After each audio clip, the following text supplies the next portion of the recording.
What writing is, basically, it connects your conscious mind and subconscious mind. And I look at subconscious mind as like AWS server farm or huge mainframe. There's a lot of knowledge there, but the way to access it is by kind of focused thinking. Welcome to the Agile Digital Transformation Podcast, where we explore different aspects of digital transformation and digital experience with your host, Tim Butera, Content and Community Manager at AgileDrop. Hello, everyone. Thanks for tuning in. I'm joined today by Vitaliy Katsenelson, CEO of the investment management services company IMA, and published author of several books, with his latest one being Soul in the Game, The Art of a Meaningful Life, which actually just got released a few days ago.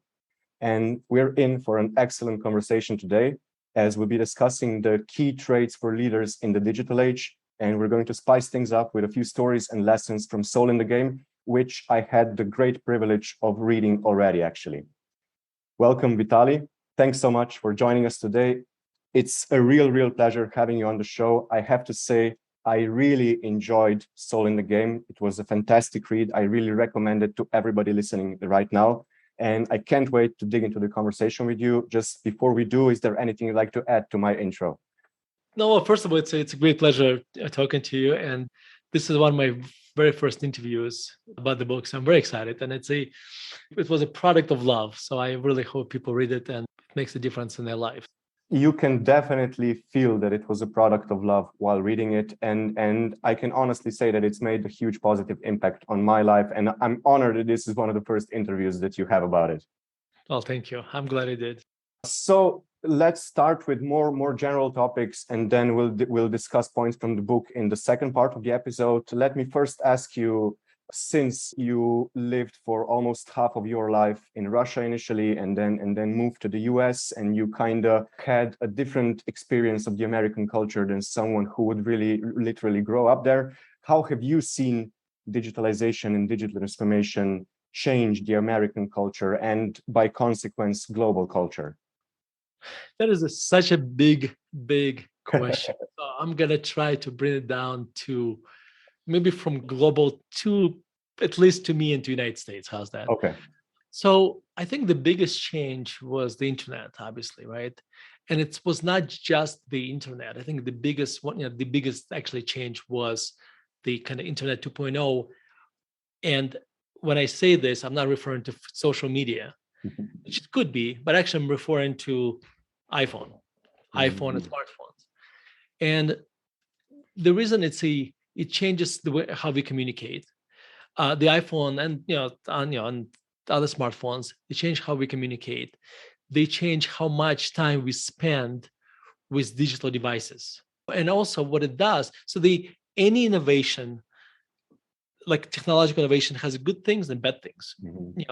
Nuclear fusion is a good thing because it creates electricity, but it also creates an atomic bomb.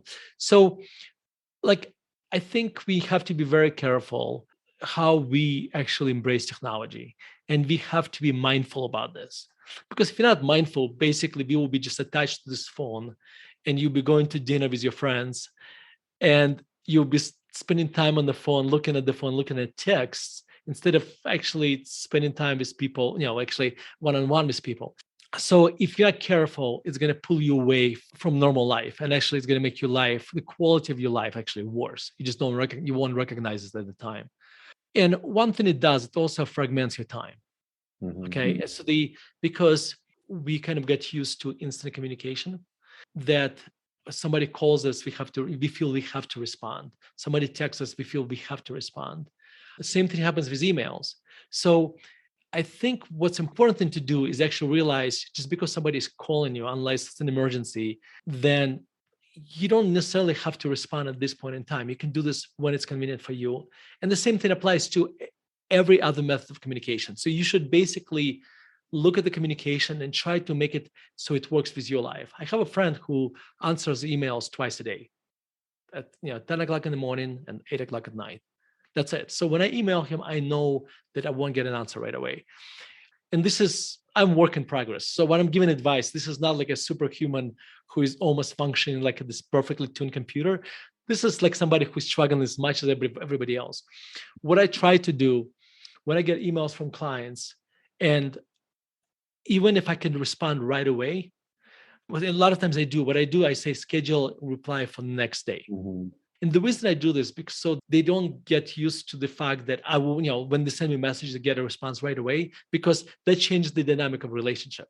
I guess my point is this: you have to be very mindful how you deal with technology, and you have to examine how you do things and say, is it net positive for my life or net negative? And if it's net negative, it's a time to kind of to sit down, to think about it and say, how can I change this so it becomes a net positive? That was an awesome way to kick off the episode, Vitaliy. I'm loving so many of the points that you've made already. It really is, it's the combination of the streamlined smartphone and social media being on that smartphone, because you can always access it. And as you said, it fragments your time, and it also has a huge negative impact on your focus, right? Because partly because of that, because of you feel like you need to respond, and partly because whereas before you would have like one piece of news or one article or one conversation, now you can scroll through Facebook and you get like 10 pieces of news, 10 sensational stories in 30 seconds. It does a lot to your focus, I think. Yeah, so I'll give you a couple examples. During the last 2 years of Trump's presidency, the political discourse got extremely poisonous. Mhm. And I would listen to a lot of political podcasts, etc., read a lot of political news.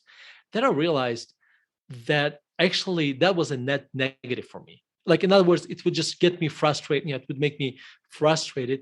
Then I realized that, and we'll talk about this Stoic philosophy in a bit, but Mhm. from a Stoic philosophy, right? Well, I'm going to jump a little bit, but we'll come back to it later.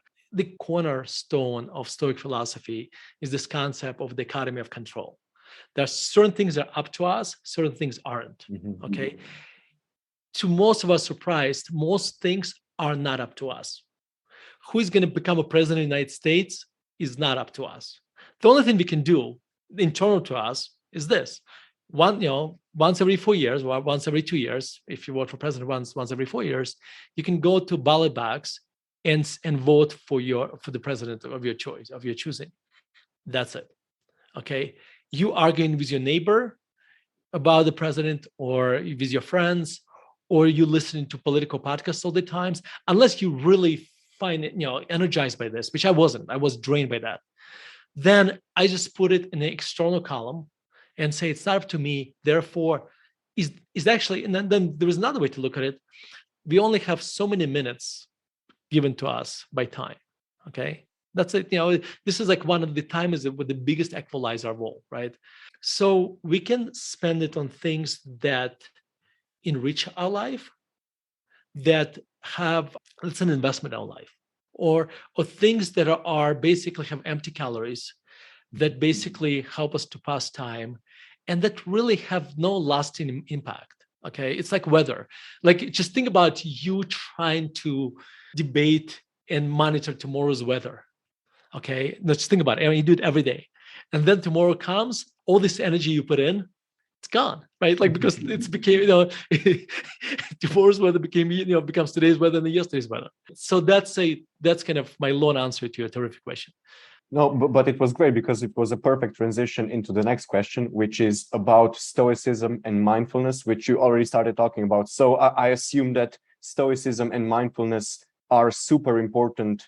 I mean, for everybody right now, but especially for people in leadership positions, and especially now, you mentioned the last 2 years of Trump's presidency, which coincided with COVID, which coincided with all of the other disruptions. I assume that, at least, I mean, in my own personal sense, it would be really hard to get through, all of this without getting frustrated, without feeling bad all the time, if I didn't adopt at least some Stoic methodologies.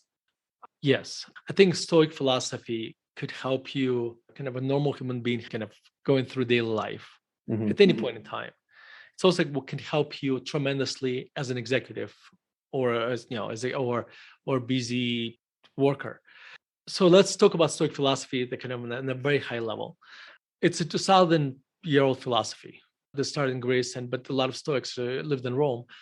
At the core of it is this concept I already mentioned, dichotomy of control. It's a Epictetus, which is, Epictetus basically says there are some things are up to us, some things aren't. What is up to us? It's very few things. It's just basically what we think and how we look at things. Okay.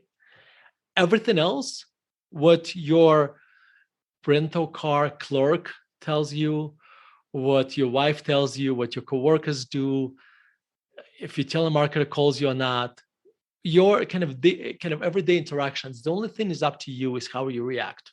Okay. And so you kind of have to accept the world as it is. Okay. And then it's up to you. This is very important. It's up to you to actually to color the world in your own colors. I just wrote this article about this, and it's not in a book. It just happened literally 2 weeks ago. My kids and I, my son was flying out of New York to Israel for a birthright trip, which is a 2-week trip, and and he was going with his girlfriend, and so my middle daughter and I went to New York to take him to New York, and we were going to spend 2 days there. Anyway, I love opera, so I wanted to take my son, his girlfriend, my daughter, to see La Boheme, which is one of my most favorite operas, and I'd never been to Metropolitan Opera, so this was my first time to the opera. Anyway, so I really was looking forward to it. The opera was at 8. We were supposed to land at 5. So I had 3-hour margin of safety, which I thought was plenty. We landed on time, and then we ended up sitting on tarmac for 2 hours because there was a thunderstorm. The planes were not leaving their gates. We could not get ungated. We could not, onboard the plane, I guess. And so this 2 hours, think about it, like my dreams of going to Metropolitan Opera have been crushed. Now, at this point in time, I realized I could get frustrated. I could be mean and yelling at the flight attendant, etc., and it will have absolutely no difference. Except if I get angry, I'll feel bad afterwards.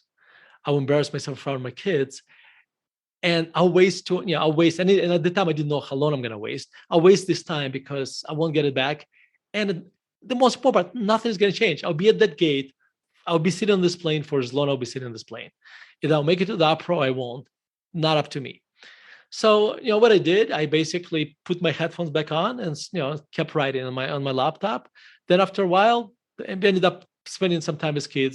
And so at this point in time, Stoics would give you a couple. So I already shared you one concept with you, kind of internal versus external, which is the economy of control. Second thing, Stoics would say, I could reframe it. Okay, reframe it basically saying, instead of looking at it as a bad thing, take this and change it in a way that it's not negative. Okay, the positive thing is this, and if we don't go to the opera, we'll do something else. And I'll get to go to the opera again at some point in time in the future. That's not my last time in New York. So reframing it, changed it from from a negative to neutral, or maybe positive, because we can do something else. Stoics give you a lot of tools to deal with this. So what happened was, to finish the story, we stayed in the plane for 2 hours. We basically were late to the opera. Instead, we went to Times Square. My daughter, my 16-year-old daughter, ended up playing chess with a street hustler. She had a lot of fun. We loved it. And then the Metropolitan Opera, and I want to give them credit for this. I called them and I told them what happened, and they actually refunded me the money, which was exactly. There is another very powerful tool the Stoics provide us, is a negative visualization. Instead of looking at it from a positive perspective, meaning, I could have been going to the opera, which is the positive thing, but I won't, negative thing.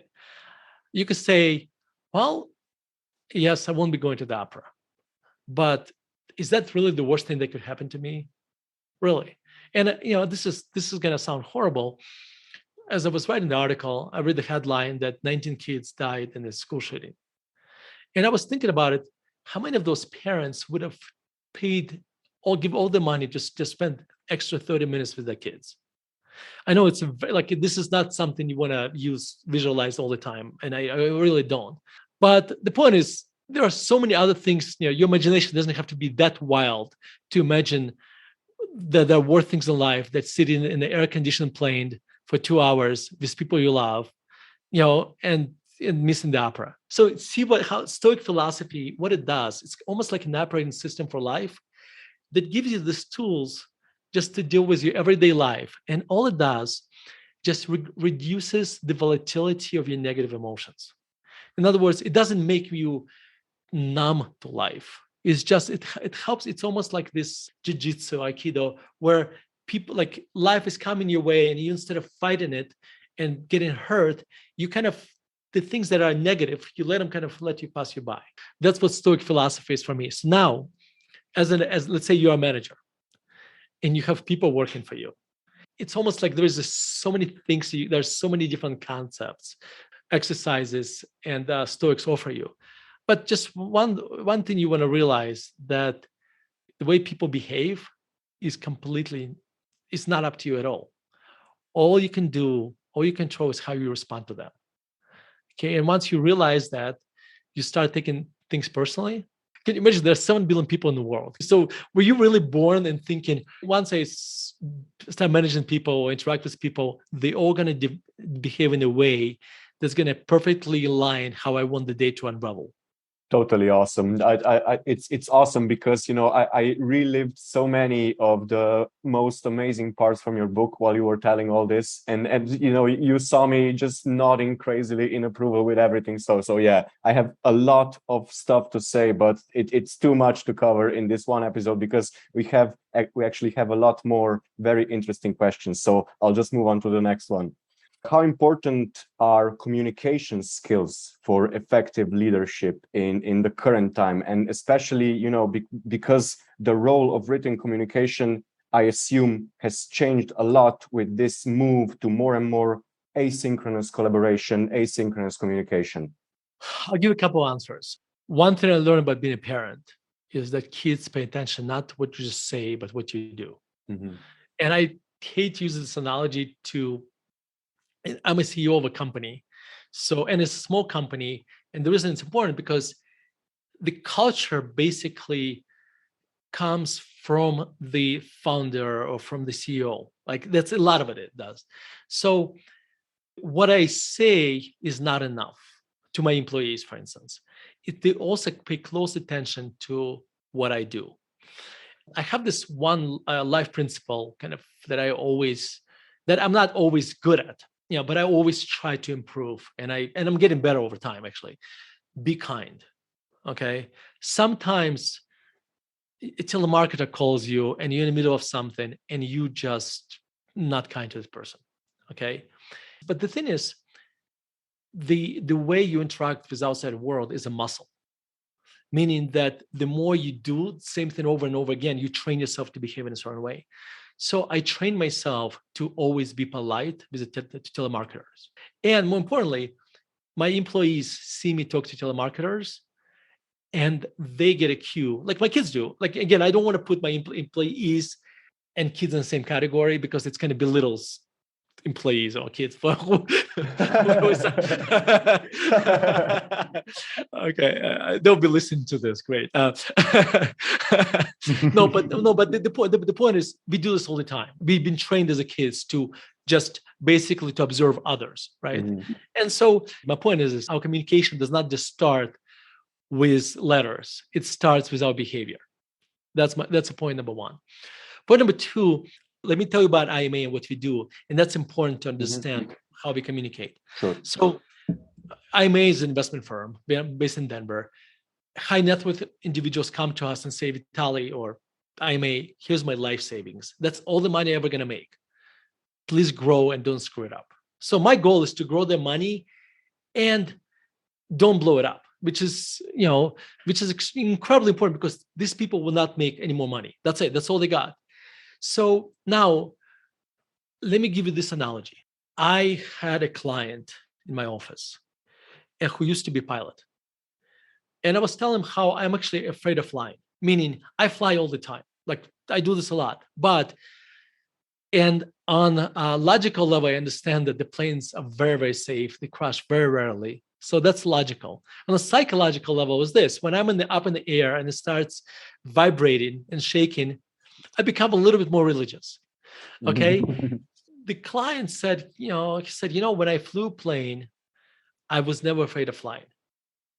But now that I'm retired, as a passenger, I'm as scared as you are. Think about this. So when he was a pilot, when he was flying a plane, he was in the cabin. He had all the information what's happening. He had experience, and he had control.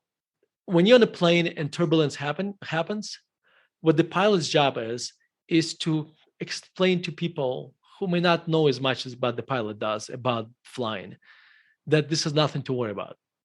Okay, and explain why. So my job as a CEO, I have a control. I have all the information. I made the decisions.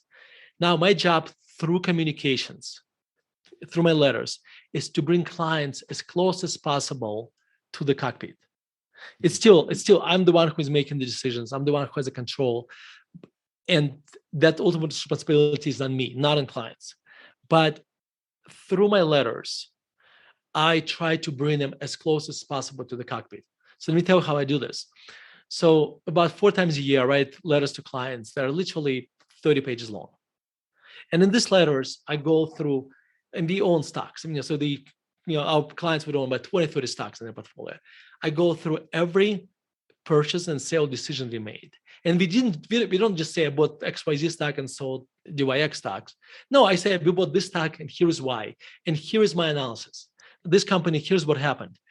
If clients read my letters, then it's going to stop being Vitaly's portfolio and become their portfolio. Now, this is normally what happens 4 times a year.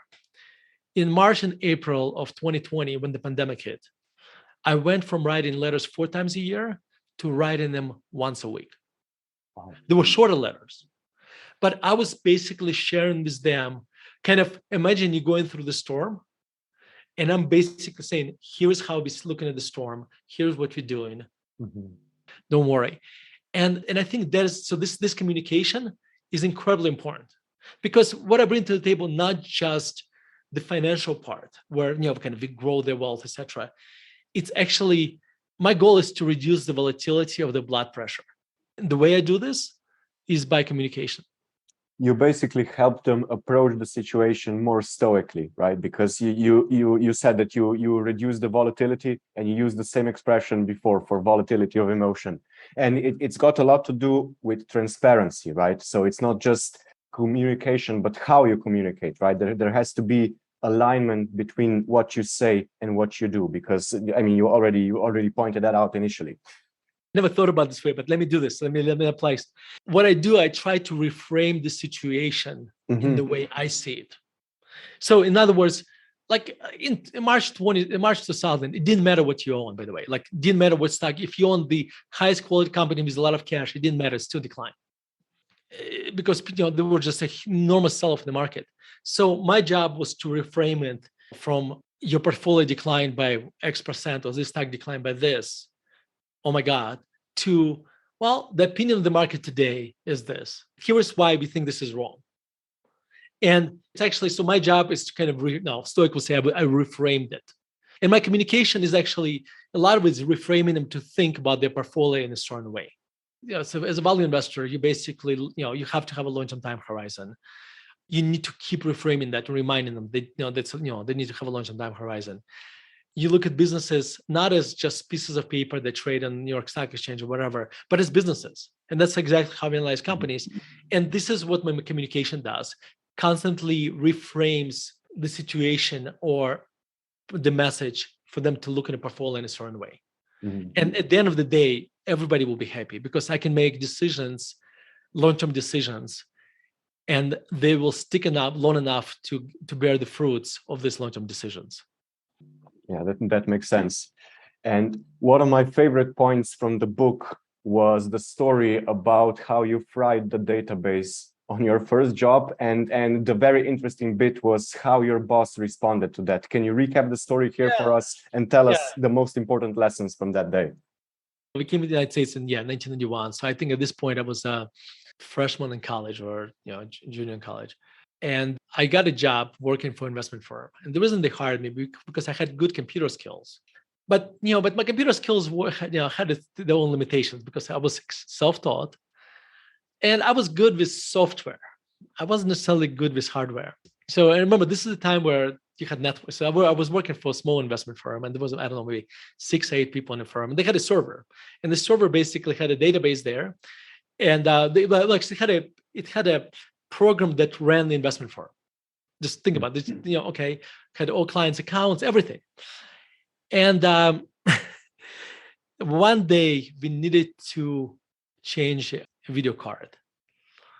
And, like, just to mention this, so my intuition was, well, I probably should tell people to log off, shut down the computer, log off from network. I'll shut down the server. And then I would just take out old video card and put new one in. That would have been the right thing to do. And by the way, if the only lesson you get out of the podcast, that is the right thing to do. Okay. It wasn't laziness. I didn't want to distract people. So what I did, I took out the old card, put one in while the server was running, which basically fried the whole server. Okay. So there were 2 people who owned the firm, Joe and Bill. And when that happened, I was like, remember, I was just fresh off the boat, kind of, if this happened in Russia, like I would have been maybe not everywhere in Russia, but the most standard response would have been, I am a kind of enemy of the state kind of thing. Joe's response was, well, we got to get it done. We got to get it fixed. And he just went, kind of stopped paying attention to me. He's like, okay, so we need to find a backup. We need to find a new server. And just basically just went to fixing the problem. Bill, if I remember right, felt so bad for me. He just tried to make me feel better. That was such a learning experience for me, like as I look at it now, as an executive. Why? Because number one, they saw there was no malice on my part. It was just stupidity. If they made me feel like, again, we can apply Stoic philosophy here. If they get angry with me, which is, by the way, the Stoics call anger temporary insanity. Mm-hmm. And I love that. In fact, I think I call the chapter temporary insanity, because I love the definition, that kind of definition of anger, because when you become angry, you lose control over yourself. Okay. And there was this evil emperor of Rome, and he got angry and he pokes a slave's eye out. And then he came down and he feels bad, and he tells slave, what can I do? How can I repay you? He's like, no, I just want my eye back. I think the first name was Hadrian, I think. Mm-hmm. So the point is this: Joe could have been nasty to me, and he would have been right. I mean, in a sense, he would have been, I gave him all the reasons to. Like, I basically put the firm out of business for a day or two, and it cost him, at the time, maybe $10,000, probably as much as I made in many, many months of work, So, but he didn't. And you know what happened? Number one, the problem got solved. It cost them money. They could handle it, they could afford that. The problem got solved. They got incredible loyalty out of me. Mm-hmm. Because Joe, this has been almost 30 years ago, 20, 25, 26 years, Joe and I are still friends. And I think when something like this happens, you kind of, it's like he was empathetic. Bill was very empathetic. He saw how horrible I felt, and he tried to make me feel better. So I think, this basically became a standard for me how I should behave as well.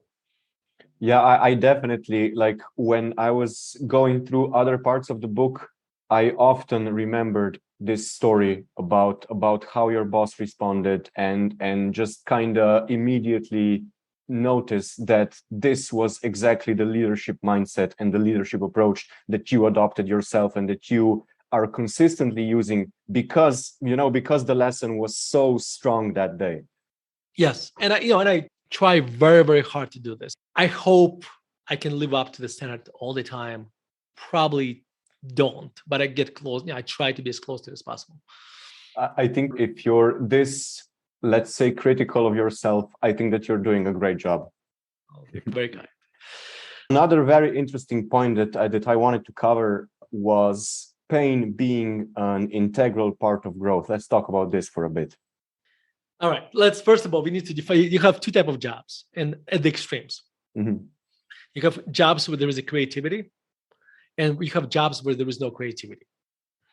Let me tell you who never suffers from creative pain. The guy who is standing I don't know if you guys have this in where you live, but like in the United States, when they have construction, they have a guy standing in a stop and go sign. All he has to do is the stop traffic or go. That's all he does. That's the whole job. That person does not have any creative pain. Mhm. A person who works on Fiat's assembly line has very little creative pain. Okay, because this job is extremely monotonous. There's very little creativity in this.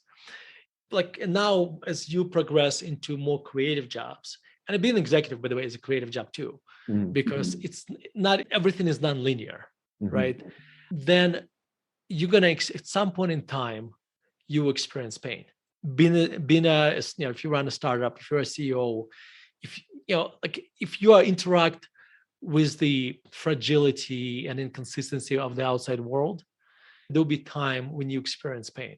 As an investor, you go through these bouts of occasional pain. And in the book, I talked about Sergei Rachmaninoff, where he wrote his first symphony. And that was one of the first major works he wrote. The first time on this premiere, the conductor was drunk, and therefore the performance was horrible. But remember, people never heard the symphony, so they don't know the conductor is drunk. They just hear a bad symphony. And Rachmaninoff got depressed for, I forget, 2 or 3 years. And those were the most painful years of his life. But what happened was, after that, he wrote his second concerto, or maybe first, I don't remember. But he wrote the best. His second concerto is probably one of the best pieces of music ever composed. And I would argue that most likely that piece of the concerto would not have been as nearly as good if he did not experience pain, creative pain. Why? Here's why. Pain, basically, what it does, it exposes you any fragilities you have inside of you. It brings emotions more to the surface. You become a lot more introspective about your decisions. It's actually one thing it does, it focuses you a lot more.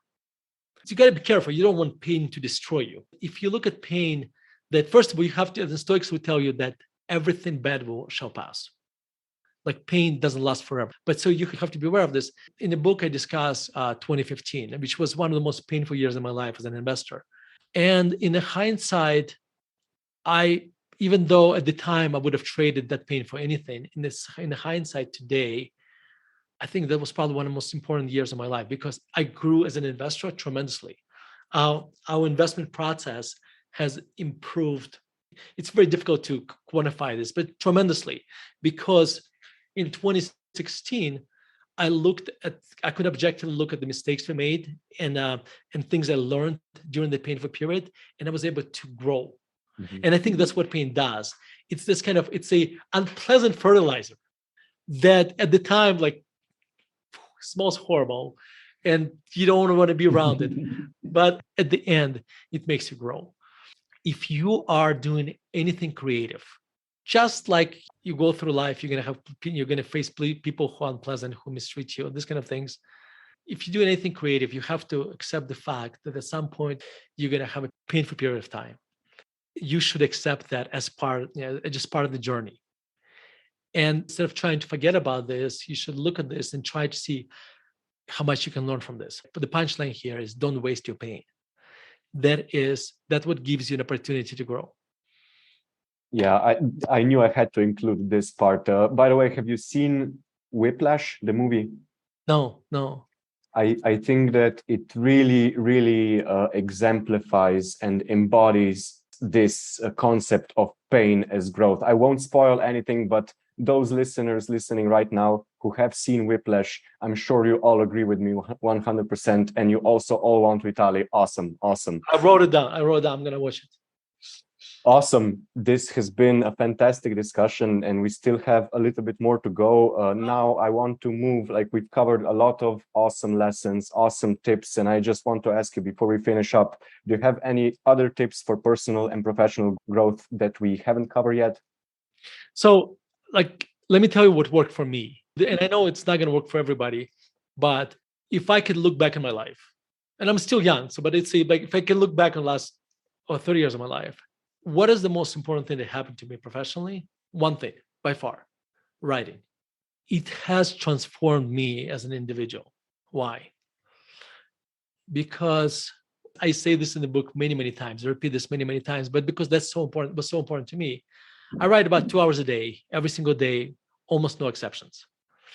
And the 2 hours gives me this, like, kind of, it's a very, it's a focused time. Like in the beginning, we talked about how technology is a great fragmentation of our time.